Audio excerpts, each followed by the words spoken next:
Kenal pribadimu. Thinking introvert. Halo Sobat Steven. Memahami hasil tes Steven berarti memahami faktor genetik dalam diri. Bila hasil tes Anda adalah thinking introvert, maka mesin kecerdasan Anda adalah thinking dengan drive atau kendalinya dari dalam diri atau disebut introvert. Sehingga Anda memiliki personality genetik thinking introvert atau biasa disingkat TI. Dalam paket lengkap berupa kekuatan dan kelemahan, semestinya Anda fokus pada kekuatan sehingga bisa mengoptimalkan potensi. Think kata kuncinya, maka cara berpikirnya dominan logika menggunakan nalar. Untuk itu segala sesuatu harus bisa masuk akal dan jelas sebab akibatnya. Lapisan otak yang aktif di bagian dalam membuat charger baterainya ada di dalam dirinya sendiri. Anugerah fisik dalam bentuk tulang yang kuat dimotori oleh drive dari dalam diri membuat tulangnya bertenaga. Namun dia cenderungnya malas bergerak karena energinya banyak terserap ke otak untuk berpikir. Dengan eksitasi rendah dan inhibisi tinggi, membuatnya sulit terstimulasi dan terlalu banyak hambatan dalam dirinya. Ini membuatnya jadi mager, malas gerak, berusaha efektif dalam bergerak. Kalau bisa, ada sistem yang bisa menyelesaikan urusannya tanpa gerak. Kesenangan berpikir ini sering membuatnya sering bertanya, why? Kenapa sih?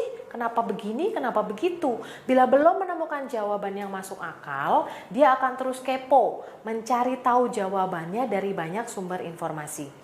Ini bisa jadi masalah ketika tak semua orang mau mendengar pertanyaan yang bertubi-tubi. Orang cenderung akan melihatnya menyebalkan, apalagi cara bicaranya cenderung kurang basa-basi dan ya agak judes gitu ya. Menurutnya untuk apa sih basa-basi? Kalau sudah bisa disampaikan kenapa harus basa-basi? Begitu yang dipikirnya. Perasaan baginya agak kurang penting gitu. Cenderung kurang peka dan ingin semua hal itu efektif saja. Agak sulit mengungkapkan perasaan melalui kata-kata. Kalau bisa ditunjukkan dengan perbuatan, kenapa harus pakai lisan? Begitu cara berpikir analitisnya. Ini membuatnya cenderung memikirkan kesalahan dari sebuah sistem dan kemudian mengkalkulasi kesalahan-kesalahan tersebut sehingga menemukan jalan keluarnya. Terkadang karena terlalu analitis membuatnya menyakiti perasaan orang karena menyampaikannya dengan apa adanya tanpa memikirkan bagaimana perasaan mereka. Kurang peka dan cenderung tega gitu-gitu.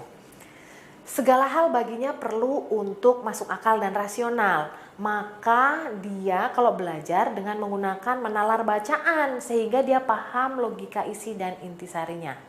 Kalau mau hebat, maka penting bagi thinking introvert untuk fokus sehingga bisa mendapatkan otoritas tanggung jawab pada tahtanya, bagaikan mengejar tahta. Andai ku jadi raja, punya harta, punya tahta, dan yang pasti aku akan punya kuasa. Nah, dia pengen punya kuasa nih. Mesin kecerdasan yang dikemudikan dari dalam keluar akan memunculkan sifat lebih mandiri, cenderung lebih menguasai masalah dan lebih dapat bekerja sendiri seperti seorang pakar. Dengan modal dasar yang begitu besar, terutama dalam hal-hal teknis, maka semestinya mengoptimasi kecerdasan logika dengan memperdalam suatu bidang yang menjadi kekuatan dan minatnya. Perlu mempelajari hal-hal itu secara mendalam sehingga muncul kepakarannya. Untuk semakin meningkatkan leverage-nya dengan keteguhan dan keras kepalanya, semestinya dia mampu mencapai kesuksesan menjadi seorang pakar spesialis di bidang tertentu. Thinking introvert, Anda adalah seorang pakar. Steven, gue banget.